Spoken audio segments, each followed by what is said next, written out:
second part of that discussion on insulin and COVID-19. This follows that DKA case study and, of course, the epidemiological description of what type of diabetes that is there in this world and how we are trying to mitigate the problem of such an event from happening. So this is that area where we'll talk about the basic supply issues for the patient with diabetes. We'll start with what should have been the scenario, and what is the present condition we are living with, and what are the changes we can optimize and make things better for the world. So I'll start with saying that improving access to medicines is included in the Sustainable Development Goal, which is to ensure healthy lives and promote well-being for all at all ages. Nonetheless, estimations show that the worldwide percentage is 1 out of 3, that is 33%, has no guaranteed access to the medicines they need. Access to medicines for non-communicable diseases like diabetes, cancer, and all the heart problems is a major problem, especially in both public and private sectors in low and middle income countries. Availability and affordability of medicines in both public and private sectors are important indicators of access to medicines. Currently, 1 in 2, that's 50% of people needing insulin, lack access to this life-saving medicine. To address this, in 2013, the World Health Organization published its Global Action Plan for the Prevention and Control of Non-Communicable Diseases 2013 to 2020, called GAP. And it was basically, the objective was to strengthen the health system, whereby there would be a voluntary target of 80% availability of affordable essential medicines, including generics, required to treat major NCDs in both public and private facilities by 2025. Interestingly, insulin stands out because despite having been discovered in 1921, so almost 100 years, the access remains still very problematic. And the issue persists even though there are no patents on human insulin. We all know that it's a life-saving medicine for all the type 1 and also an increasing number of people with type 2 diabetes in the natural progression of the disease process. Now, therefore, insulin is a basic fundamental requirement. Like every person and situation is different, I'll just take you through this rule of threes, which can get you to a kind of a desperate nature of what our bodies need. We need actually, number 1 is 3 minutes without oxygen we can survive. Number 2 is 3 days without water we can survive. 3 weeks without food we can survive. And most people who make no insulin, that means a C-peptide, if you do that and it's pretty low, and also the stimulated C-peptide is low, they're very uncomfortable within 12 hours of missing a dose, and perhaps they will not live beyond a week. One of the most comprehensive studies ever done on insulin globally has been published recently in BMJ by Margaret Ewen, where she points out the huge differential. And this is basically to talk about the affordability of insulin, which was expressed as the number of days' wages needed by the lowest paid unskilled government worker to purchase just 10 ml insulin from private pharmacies. 10 ml. Now, 10 ml of both human and analog, that was compared. And it was seen that it takes less than 2 days for the man or woman to do that work. In 2 days, that wages, he or she can buy 10 ml of human insulin. But it takes more than 9 days to work to buy 10 ml of analog insulin. Now, we all know how things are rapidly changing. Among the leading causes of death, diabetes is associated with the highest increase in age-adjusted mortality during 1990 to 2020. And in India, some insulin products are listed on the national and state essential medicine lists, called EMLs, for free of charge provision in the public sector health facilities. However, in general, India's central and state public health systems are underfunded and offer limited healthcare coverage to the majority of the population. This forces diabetes patients to seek healthcare in the private sector through the out-of-pocket payments. Patients also purchase medicines through the private sector online pharmacies and or government schemes like the Jan Aushadhi scheme that aimed to provide quality medicines at affordable prices to all. Today, as we are talking about this DKA case, this is the perfect time or the age to stamp and qualify this period as insulin insecurity, where we cannot allow any advocacy organization, or for that matter anybody, to blame this boy with diabetes for a mental instability. I understand he was going through that quarantine, he cannot go out to the pharmacy and with a lot of people around to buy even insulin if he could afford. Somewhere there was a big mental challenge for him, we understand. So, and ultimately there was non-compliance. He was using less dosage to save up the stock, etc. So whatever it is, it will be very unjust and indefensible if we do not identify actually the culprit in the business of what is really happening. And these are: 1, financial constraints; 2, lack of access. Perhaps it is the best scope for us now to update the health authorities and appraise the global health organizations, the national bodies, to appreciate and include high cost of insulin and rationing as a very serious cause of decay and early mortality. India, we all know, is a federal union comprising 28 states and 8 union territories. It's basically, there are a lot of nations within one nation with stark differences in disease burden and health system functioning, which calls for region-specific studies. A possible barrier to access is the dominance of 3 multinational companies and the fact that as old products have been replaced by the newer ones, like the human insulin by the analogs, and they are being pushed by the fraternity to enhance the sale, no major manufacturer of biosimilar generic products have really emerged on the market to take over. One factor that influences the availability and affordability of medicines and other health technologies is that many countries must import them. Some have argued that this dependence on imports actually puts security of supply at risk. Now, what is the security of supply? Several factors can affect the continuous supply and affordability of goods, such as the interruption of supply due to, for example, a crisis situation like this, Covid19, which is as big or bigger than a war, sanction and disruptions within the supply chain, and the monopoly of foreign supplier, as well as the technical risks handling the transport of such a sensitive product. For security of supply of medicines, the United Nations Children's Fund, UNICEF, considers 3 essential components of supply. Uninterrupted supply, meaning stockouts do not occur because lead times and reserve stocks are sufficient. Sustainable supply, meaning the market is attractive enough to maintain current production capacity and attract new producers to have a competitive market. 3 is good quality supply, meaning medicines meet international quality standards. The other elements that can also affect the security of supply of a medicine are, and I will qualify every single point. 1 point is diversity of supply. The market is dominated, as I said, by 3 multinationals, and other suppliers do not have a global reach. For example, Sanofi, Lilly, and Novo, the global market is dominated by them, who control almost 99% of the value of the insulin market and 96% of the volume. Now, point 2, vulnerability to the disruption. Some countries depend on one supplier for their insulin for ages. About 60 countries, mostly low and middle income countries with no local insulin manufacturing, they imported insulin for one country, just from one country for years. Like we talk about sub-Saharan African countries, where 17.4% they purchase insulin every year during 2004 to 2013 from one company. And worryingly, on the other hand, 26.1% of the sub-Saharan African countries did not report buying insulin at all over this period. Now, how did they manage?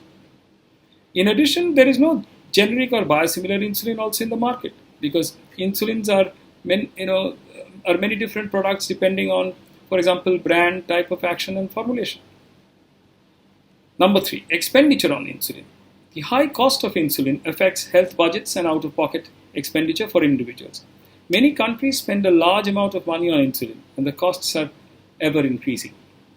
A paper by Darby Herkert in JAMA Internal Medicine 2019 tells us that more than one-third of patients who experienced cost-related underuse did not discuss this with their clinicians. Only when the educators came close to them, they could fathom that the problem is this. Patients with lower incomes were more likely to report cost-related underuse. Nearly two-thirds of these patients, almost 70%, experienced difficulty affording diabetes equipment, indicating broader cost barriers to diabetes management. Number 4, infrastructure. The infrastructure in many countries for procurement, supply chain management, and distribution is weak, which can cause problems such as quantifying needs at the national level, in-country distribution, and determining the needs at the lower levels of the health system. Point number 5, stability of exporting countries. Main countries which export insulin like Denmark, France, Germany, the US are all stable, and together they export almost 96% of the global retail insulin by value over this period where insulin is manufactured. Number 6, who owns the production? Most global facilities producing insulin are owned again by the 3 multinational companies and their shareholders. There are, no doubt, 42 to 45 smaller insulin manufacturers. Some come up like mushrooms and some close. There is also an estimated 10 or so independent biosimilar manufacturers, but we don't have count of them. Number 7 is stability of prices. The prices of insulin vary between countries and are very, very highly fluctuating. Based on data from 7 countries in a publication recently, the highest prices for insulin analogs were 12 times higher than the lowest price in the public sector and 43 times higher in the private sector. Now, that depends on the contribution of markups at various stages of the supply chain to the final price of the marketing product that is available to the customer. And these are, shipping, freight, and insurance costs at the stage 1, port clearance stage 2, wholesale markup stage 3, retail markup stage 4, and sales tax and value-added tax, the VAT, at stage 5. Point number 8, access and equity. Access and equity between and within countries varies depending on the organization of the health system and the healthcare coverage. The availability of insulin at the facility level is poor in many low and middle income countries, ranging from 17.4 to 100% of facilities in the public sector, median is 42.9%, and 0 to 95% in the private sector, median is 35%. Globally, 1 in 2 people with type 2 diabetes has access to the insulin they need. But when you consider Africa, this number becomes 1 in 7 people. Point number 9, affordability. Affordability is always a challenge for patients and health systems. Insulin is purchased by ministries of health in low and middle income countries using domestic revenues, not funds from donors. The shift to more expensive insulin analogs increases the challenges. I can cite one example which is of relevance. Hubei, which is the state in Wuhan. Wuhan actually is in Hubei, China. Hubei was purchasing animal porcine insulin these days, and the prices were $9, $10, and $13 respectively for short-acting, intermediate-acting, and mixed porcine insulins. Now, these were lower than the median prices of the human insulins procured, and they needed to, change to this to survive. Point number 10, intellectual property. There are no patents on insulin itself. When inventor Frederick Banting discovered insulin in 1921, he refused to put his name on the patent. He felt it was unethical for a doctor to profit from a discovery that would save lives. Banting's co-inventors, James Collip and Charles Best, sold the insulin patent to the University of Toronto for a mere $1. They wanted everyone who needed the medication to be able to afford it. Today, Banting and his colleagues would be spinning in their graves. Their drug, insulin, which many of the 130 million people with diabetes rely on, has become the poster child for pharmaceutical price gouging. Both process and product-related patents for insulin are being considered, and now to skyrocket at almost very, very high prices. But the intellectual property would not seem to be a barrier to entry into the market, as most patents on analog insulins have expired or will be expiring shortly. However, an increase in patents on delivery devices has been seen. Point number 11, safety and reliability of supply. Insulin requires a cold chain. Products from multinational companies are safe and reliable. Some formulations of insulin have been removed from the market by manufacturers because they couldn't maintain the cold chain. Number 12, capacity to adapt to market changes. Countries have very little capacity to adapt given limited suppliers, and there is no alternative for people with type 1 diabetes to change to any other product but insulin. So what actually can be done in this kind of a setting is that we can actually lengthen those expiration dates to mitigate the critical human drug shortages like what is happening now. All of them have a labeled shelf life, and it is usually 28 days. One product can be 42 days. But now if we can expand the authority of the FDA to have applications where they can submit studies to the FDA labeling the product with the longest possible expiration date, and FDA can finally agree as scientifically justified, then we can have more supply available to alleviate the drug shortage or the severity of a shortage. We can improve critical infrastructure by requiring risk management plans. There can be a lot of applications from holders of certain drug companies who can be sure about conducting periodic risk assessments to identify the vulnerabilities like this situation. So there can be medical product manufacturers who can have plans to assess and address vulnerabilities in the manufacturing supply chain, so not putting anybody at risk during these disaster times. We can improve critical infrastructure through improved data sharing, and that requires really accurate supply chain information. So we need that people or manufacturers should empower FDA to assess their own critical infrastructure as well as their manufacturing quality and capacity that can facilitate more accurate and timely supply chain monitoring to improve their ability to recognize shortage signals. Finally, we need to establish reporting requirements also from device manufacturers. As on date, the FDA does not have the same authorities for medical device shortages as it does for drugs and biological products. Therefore, FDA now proposes to require that the firms like Medtronic, whether they're manufacturing insulin pumps or pacemakers, they should notify the agency of an anticipated meaningful interruption in the supply of an essential device. That this holds good for all the device companies.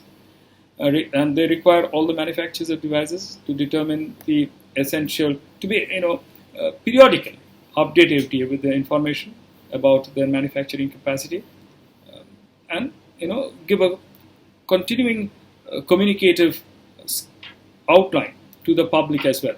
This is an evolving and a very dynamic issue, especially for diabetes and non-communicable diseases. We need to understand that challenges related to rising prices, shortages, and stockouts are emphasized. As we are looking with hope that continued pressure on insulin manufacturers from the diabetes community and all stakeholders will provide a resolution to this terrible, inhuman situation, World Health Organization was requested to prepare a roadmap on this issue for presentation to the World Health Assembly in November 2019, where it said that it wants to do something about it. Something like World Health wanted to have a pre-qualification program, a 2-year plan to pave the way for more influx of insulin manufacturers, new insulin manufacturers, with 6 small to medium-sized companies, along with one from the big 3, to enter the global market like Doctors Without Borders in order to drive down the global insulin prices. We're going by the popular proverb and little tweaking it. Man proposes and Corona disposes. And Corona in almost all the vernacular languages, this virus will spell out the mantra Corona or Corona. Don't do it. So, it is now on hold, this decision. But we are very hopeful that good things will come out of it. And again, we understand that on this very price-sensitive topic, we need to have regulators and the medical community to intervene and ensure that insulin should be affordable to patients who need it. Like we saw 3 days back, that the hydroxychloroquine demand was addressed so quickly, overnight. It was almost like a modification with a modicum of virtue, and whether it was a kind of a threat to be for retaliation, etc. We're not going into that political agenda, but we realize that the country has enough power to really focus its attention and gear up on a war footing to appropriate levels of financing the whole treatment pattern, at least for the diabetes management in this country, to make adequate medicine procurement processes, to access the diagnostic tools so that every home can have a glucometer. And we also need to train our health professionals, the paramedicals, the educators system has to be really empowered. So all that I think government can do, the promise that it has shown, and it should do it proactively, without any threat, wisely, willingly, and very well. And at the end, I would like to say that we are, as a company, we are as an organization, Diabetes Awareness and we are volunteering to reach out our efforts of social welfare to all those who are completely paralyzed by the lockdown process, with the necessary supply chain to keep them alive. And we humbly, as an organization, will, as well as well-wishers of the entire diabetes fraternity, will appeal to all the fellow citizens of the world to evaluate the urgent need of the hour and assess the requirement to help the diabetes community get what they deserve. Let the world awake, arise, and wait not till the scope of these minimum resources are met for those half of the 130 million people around the globe in need of the century-old molecule called insulin.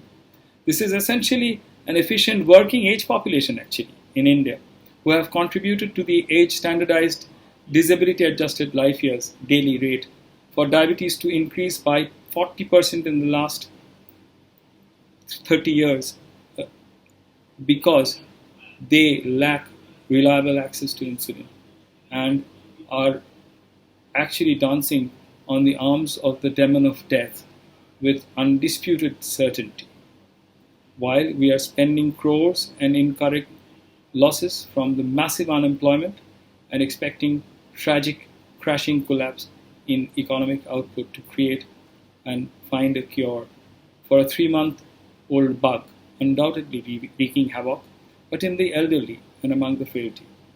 We are all hopeful, that either corona will completely disappear from the containment process, or be a household name to reckon with in every season, like a domesticated visitor like influenza and malaria.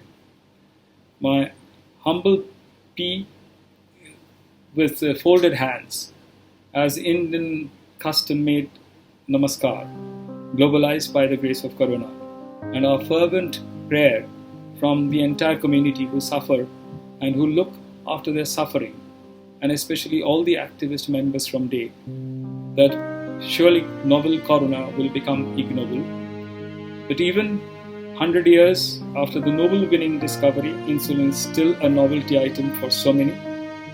We want your nobility in the righteous judgment for the universal access of insulin as the basic fundamental human right of a person with diabetes.